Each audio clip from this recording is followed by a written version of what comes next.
there's a few things and reasons why I wanted to do this. I put out a survey and got information from a few people regarding topic interest, and a lot of people was interested in knowing, wanting to know about how to get rid of belly fat.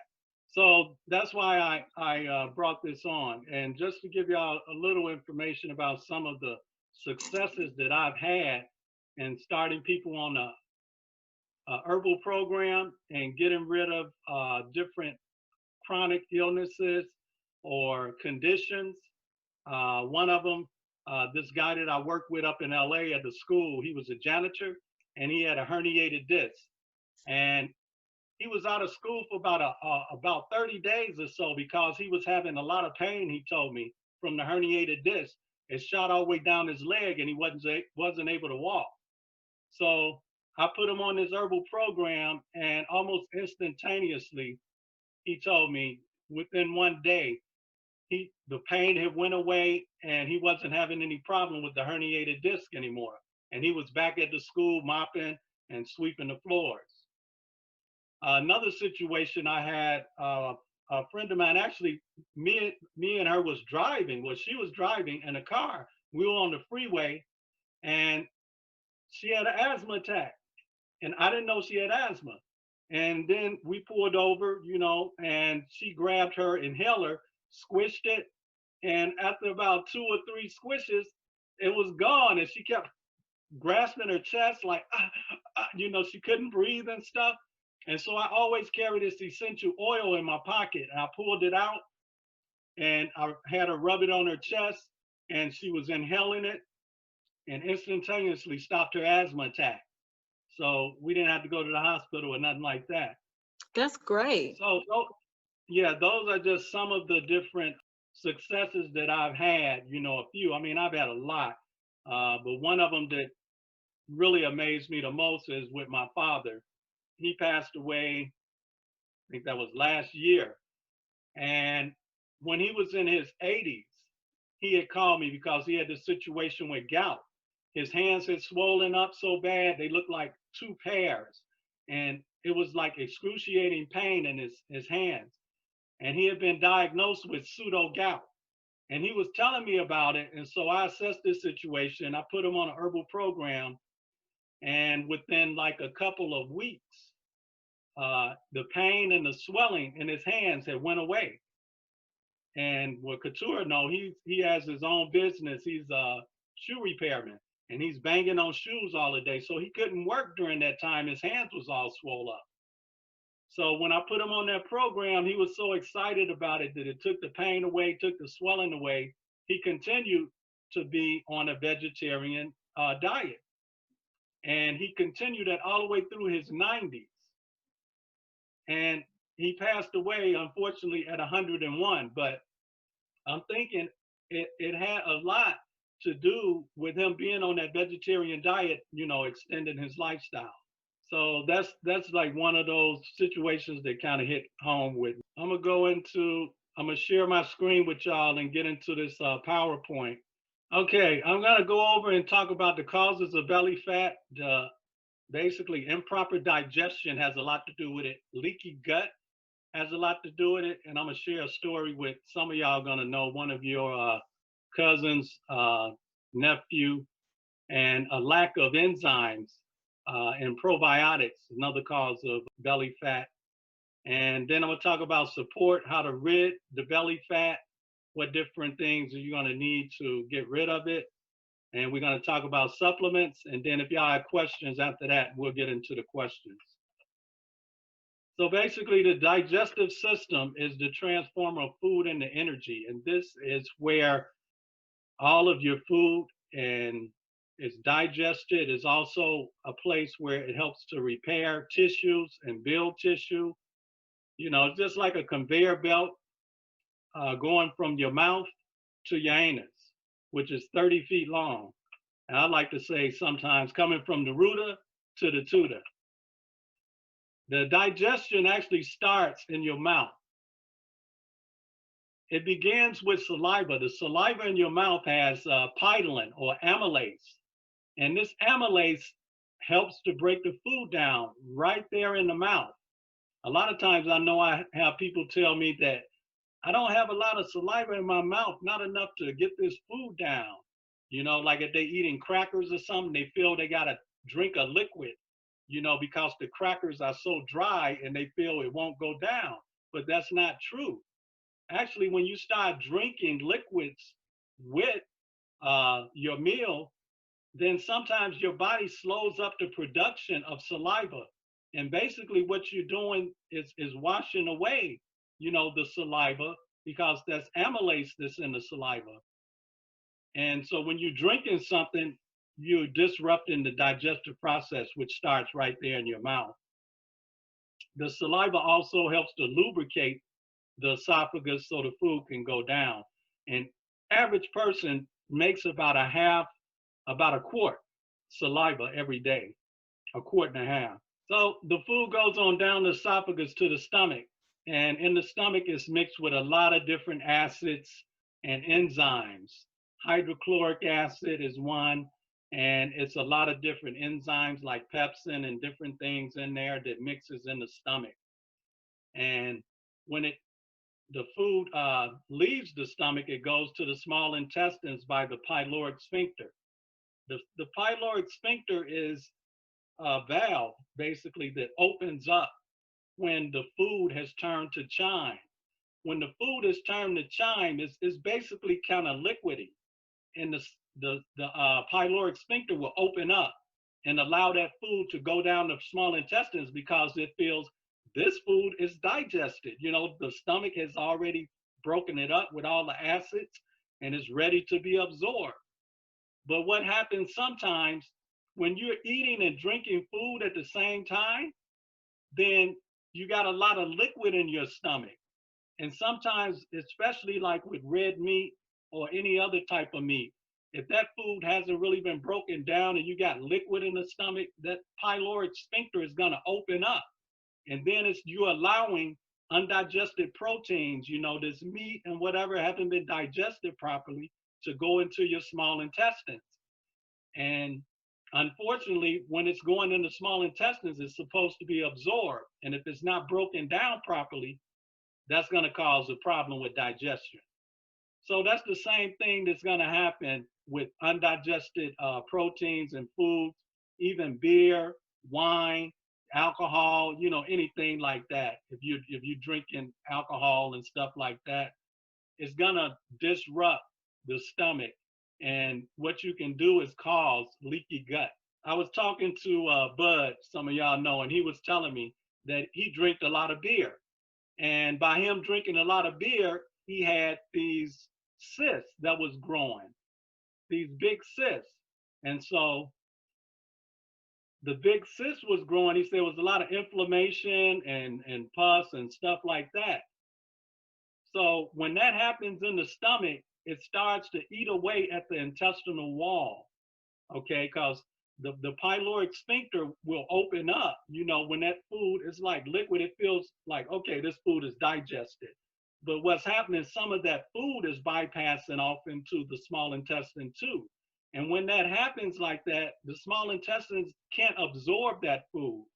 And you're causing the intestinal wall to be broken down.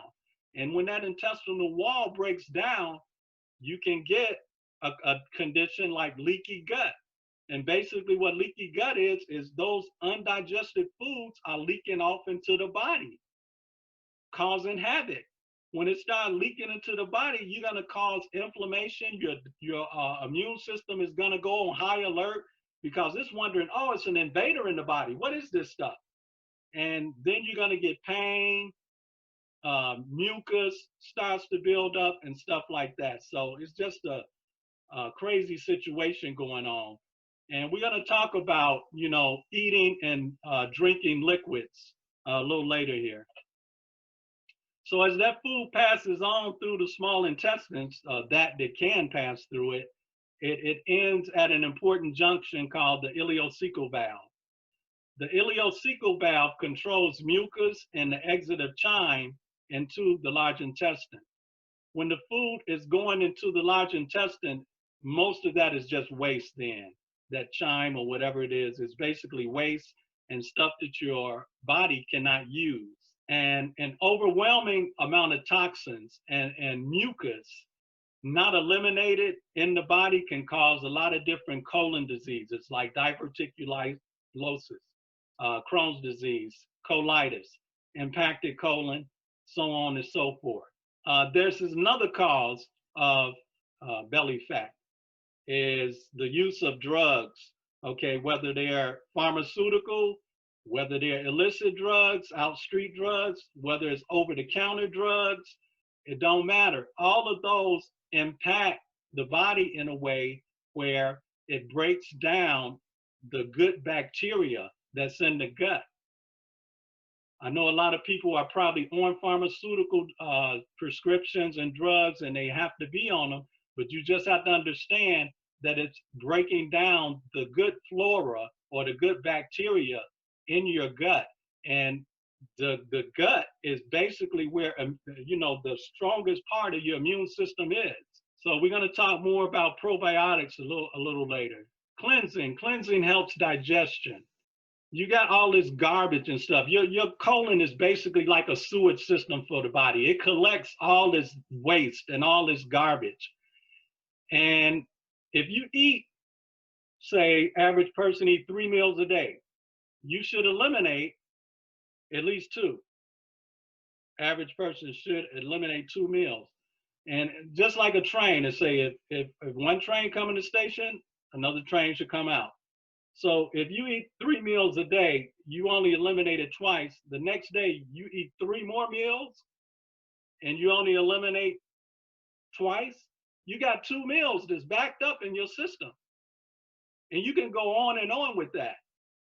And if food stays in your intestines over 5 hours, it begins to rot and putrefy, and toxins begin to grow in the colon.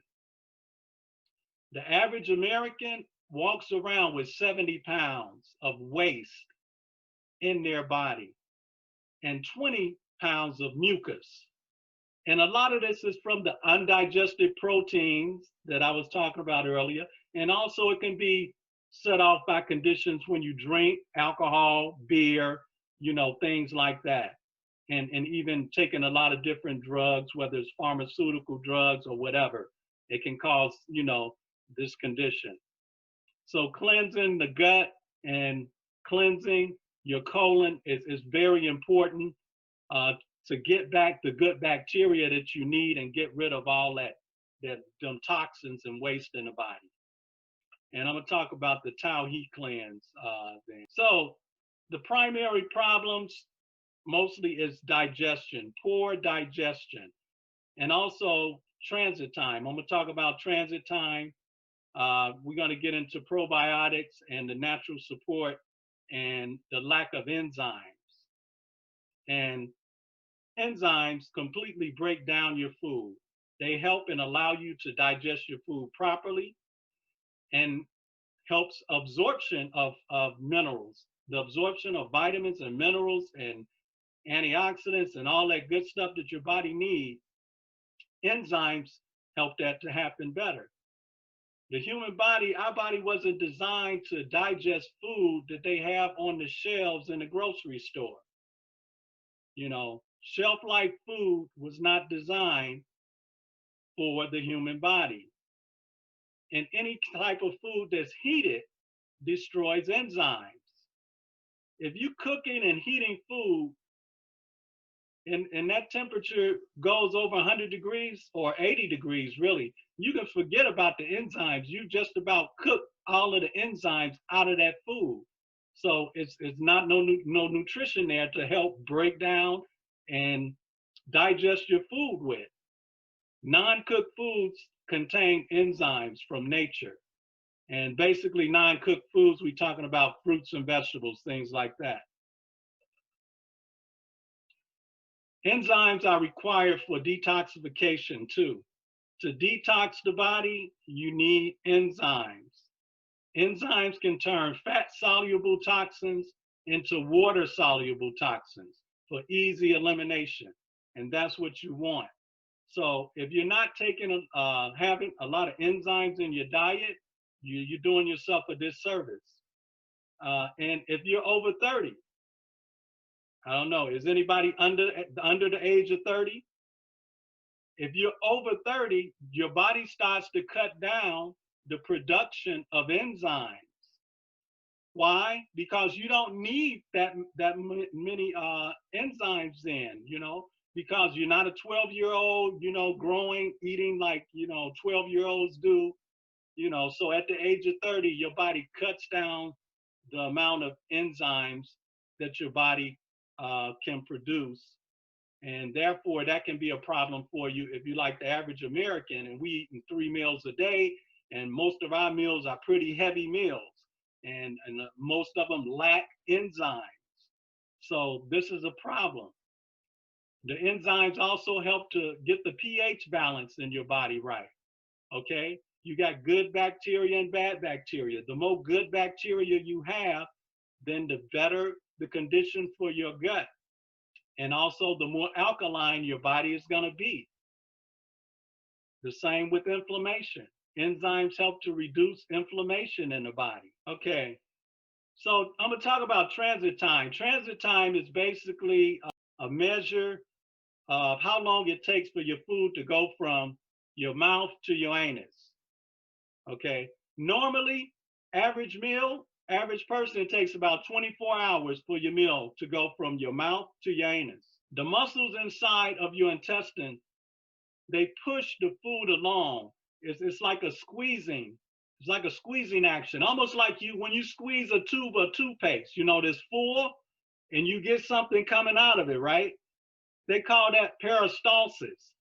Peristalsis can be lost when you don't have enough good bacteria in your gut, when you don't have enough enzymes to break your food down, then your intestines can lose that peristalsis action of pushing the food along. You just think of an empty tube of toothpaste. You take a used up empty tube of toothpaste and you try to squeeze it, nothing's gonna come out. The same is with your intestines or with your colon. If you don't have enough fiber, good bacteria and stuff in there, when you squeeze that colon, nothing's gonna come out. So having a lot of fiber in your diet and good bacteria is key to reducing this belly fat. All right. This is just a recipe that I made. You can write this down if you want, or I don't know, I may be able to put it in the chat if you want it. It will tell you how fast or how slow food goes from your mouth to your anus. So if you want it, I can copy it and put it in the chat. Basically what you do, you make this concoction up. You're gonna need a high-speed blender. You mix it up, and what's gonna happen, when you drink it, you wanna write down the time. You write down the time you drink it. When you have your first bowel movement, you write that down. And you're gonna know that it's this concoction coming out because the color of the beets, that deep red, is still gonna be in your bowels coming out. So you measure that time, and whatever that time is, it's gonna basically tell you how long it takes your food to go from your mouth to your anus. Now, if it's 72 hours, that's like way too slow. You got some serious intestinal problems and possibly colon problems. And if it's 12 hours, that's way too fast. So this gives you an idea of how long your food is going from your mouth to the anus, your anus, and whether you're getting proper digestion. 2/3 of your energy, 2/3 of your energy supply is based on digestion. Digestion and moving the waste out of your intestines. 2/3. I know I have a lot of people talk to me about, how can I get more energy? How can I get more energy?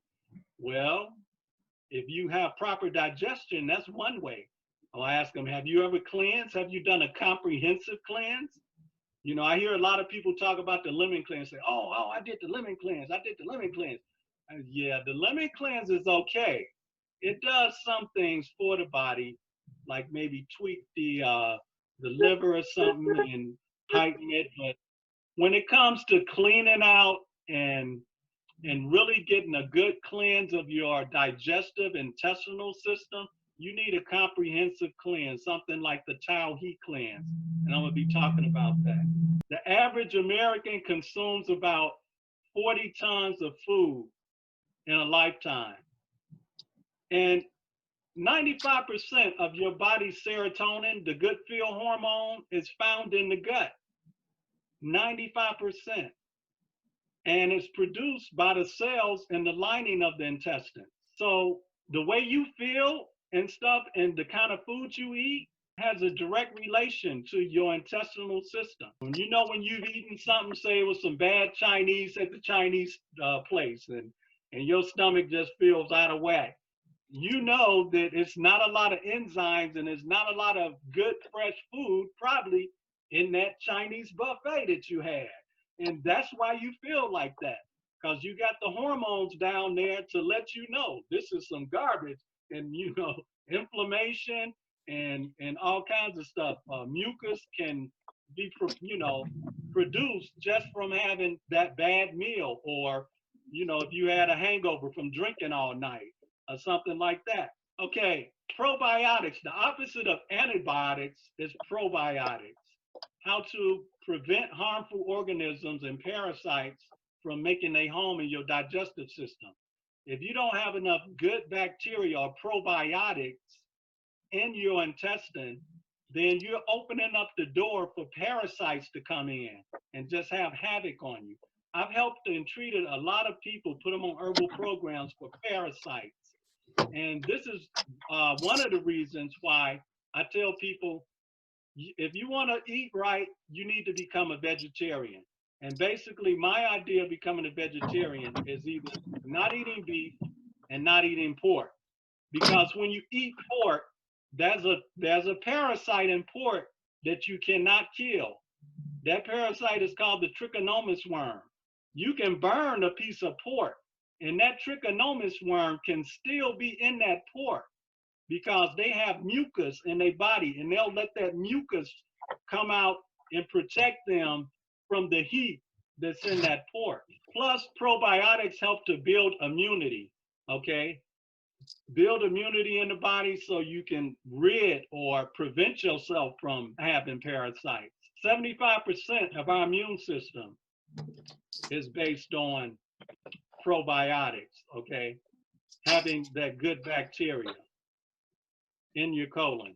Normally, you should have about 10 to 100 trillion good bacteria or friendly bacteria in a typical in your body. And some of our products like Bifodofilus, it has like billions, and I'm gonna talk about that. One capsule can get you like billions of good bacteria when you take this supplement. A lot of foods you can't eat too that are fermented. Any food that's fermented has good bacteria, and those are good foods to eat. One of my favorites is kimchi. Most Koreans like kimchi. It's like a delicacy for them. All kimchi is fermented cabbage. You take cabbage, you ferment it, and they like it spicy. I like mine kind of mild. I don't want it real hot. But I buy kimchi sometimes, and I just eat kimchi. I have a dish, actually, a recipe that I made that has kimchi in it. One of my vegetarian recipes. It has kimchi in it. Okay, so this is how you got to get rid of body fat. Okay, starting with your diet. Okay, the diet that I propose is, of course, vegetarian. I hear a lot about vegan and all of that, and people say, oh, but what about this? What about that? I think vegan is that and this. Okay, yeah, vegan is good, but I think for someone that has not been eating a vegetarian diet, vegan is a little extreme. I'm a vegetarian. I'm not a vegan. I'm a pescatarian, which is a type of vegetarian that only eats fish for a meat. But I have a regimented diet too. And by my diet being regimented, I know I can do things with herbs and minerals and vitamins and essential oils and my air machine and all this other stuff I have that vegans wouldn't even know about or wouldn't even do. So I can, get you on a program with a vegetarian diet that's going to help reduce the belly fat and get you where you need to go. Of course, you're going to have to exercise. If you thought you were going to get by losing belly fat without exercising, you were wrong. Exercise is going to be needed. Matter of fact, the abdomen is one of the most difficult muscles to work out in the body. And yeah, our stomach is a muscle, okay? And it is difficult to work out. One, because we're filling it always with food and stuff. And then, okay, to do ab exercises, it might not be that comfortable. It might not be that easy. But I put together a program that will take it slow, okay? You do just like 30 seconds, 2 sets of exercises for 30 seconds, and it will pretty much get you where you need to go, okay? Along with that vegetarian diet. And there's some other things that I'll put in there for those that want to start that today. So detoxing, I said detoxing, yeah, is important. And actually taking probiotics help the body, or enzymes help the body to detox. But when you have conditions like colon problems or trying to reduce belly fat, you probably got some other situations going on where you need to do a comprehensive cleanse and detox. And that'll be something that the Taio heat cleanse would be able to take care of. So yeah, why do you need supplements? We need supplements first, basically because the fruits and vegetables, which are the most healthiest foods out there, they have the most enzymes. It's a breakdown because the farmers that grow stuff in America, they don't rotate the crop. They don't rotate the crop. Therefore, the microbacteria is not in the soil. When you don't have a good amount of microbacteria in the soil, you don't have the minerals and the vitamins that the fruit and vegetables need to have. They're not there. But if you buy organic, it may be a difference. Organic fruits and vegetables and organic foods have more minerals, have more vitamins. And you have to be careful these days because GMO is all the way out there. If you don't know about GMOs, you need to find out, because then basically GMOs is genetically modified organisms, okay? I'm sure y'all heard of Monsanto and the stuff, some of the stuff what he did, basically this man produced a seed. He produced a seed and he told all the American farmers they have to use his seed. And by having a seed that's not natural, it's not, from God, this is some man-made seed, you're gonna get GMOs, genetically modified foods. And it was a law passed because there's been a lot of fight. It's an organization on we call the National Health Federation, okay? I may put that in the chat too. National Health Federation, y'all should follow them. They fight for our right to use supplements, vitamins, minerals, and they're, in tune to using good, natural, organic foods. They go to Congress actually and fight with Congress and get senators or representatives to support bills for us to be able to take vitamins and minerals. Because if it was up to the FDA and all these other organizations that fight against natural and alternative stuff, we would have to get a prescription from a doctor in order to use vitamins and minerals. Imagine that, just to go get some herbs or vitamins and minerals, having to get a prescription from a doctor. That'd be ludicrous. So anyway, the National Health Federation has done a lot of work in having our right to use vitamins and minerals. Bifodofilus, this is one of the products that is on the Gut Buster program. Bifodofilus, just taking 2 capsules, and it's enteric coated, which means that it will go down through the digestive system, and once it breaks down, it'll break down in the colon or in the intestines, where you need the good bacteria. It contains over 11 billion good bacteria in just 2 capsules of this Bifodofilus. And it actually is a combination of Bifodofilus and Acidophilus. I've helped a lot of females by putting them on this product to take care of urinary tract infections and things of that sort, other things that's going on in their system. So Bifodofilus is one real good product. I use it every day. You know, it's usually best to be taken on an empty stomach with water, and you can take it in between meals too.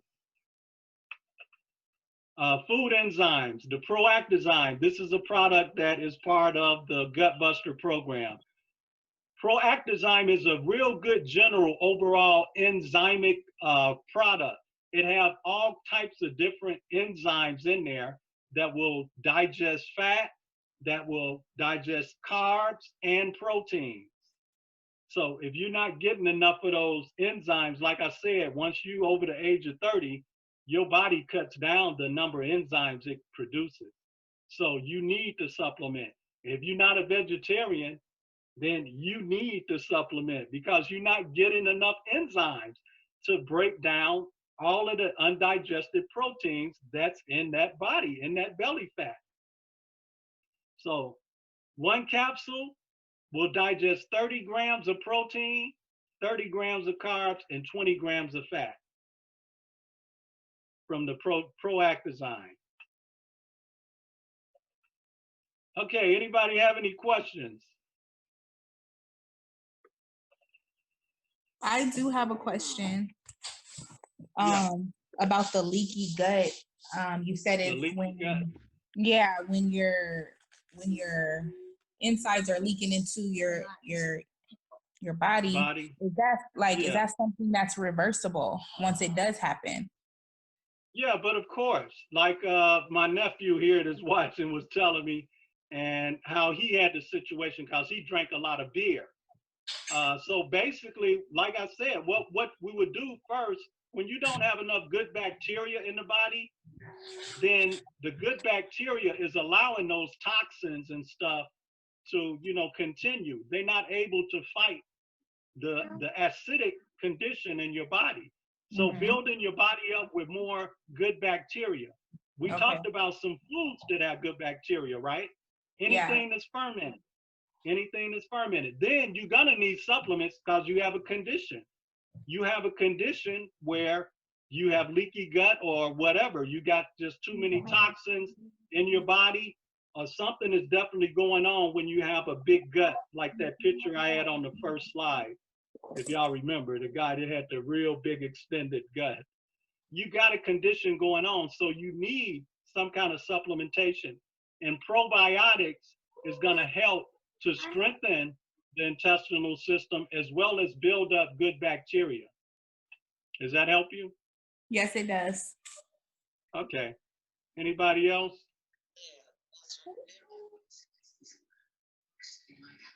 Karen. Can't you go ahead? I can't hear you. You come closer to your phone or whatever. Okay. Yeah. With the supplements, the vitamin supplements, the FDCA haven't approved, you know, if it's just a placebo pill or, you know, with the Let me explain that whole FDA thing. Okay. Yeah, basically what that is it's government, you know, putting their restrictions or whatever on things. Okay. Right. The FDA really does not control or whatever vitamins and minerals and herbs, because vitamins, minerals, and herbs are considered foods. Okay. The FDA is mainly responsible for pharmaceutical drugs because they're toxic, highly poisonous, and all of that. So that's what the FDA is mainly, you know, over. But if somebody happens to die, okay, from taking, say, what was it one time? They had a herb, I can't think of it right now. They had some herb, it was like for diet. And I think it was astragalus or something. and somebody died from it. Okay, but the situation was this guy was not in good shape. Okay, he had a heart condition, and then he went out jogging, running or something, and he had astragalus in him or something, and the astragalus basically makes the heart beat faster. Okay, and it does a lot of other good things, but this guy was not using a practitioner like a herbalist, somebody to know about it, and he ended up killing himself. So that's when the FDA came in and said, no, okay, this herb cannot be sold, blah, blah, blah. You know what I'm saying? So, yeah. And so what manufacturers of herbs and vitamins have to do is put on their label that the FDA it's not approved. They have some kind of wording that say that the FDA does not blah, blah, blah, something. But it's not hasn't been approved by the FDA. Yes. It doesn't have to be approved by the FDA. Where's my box?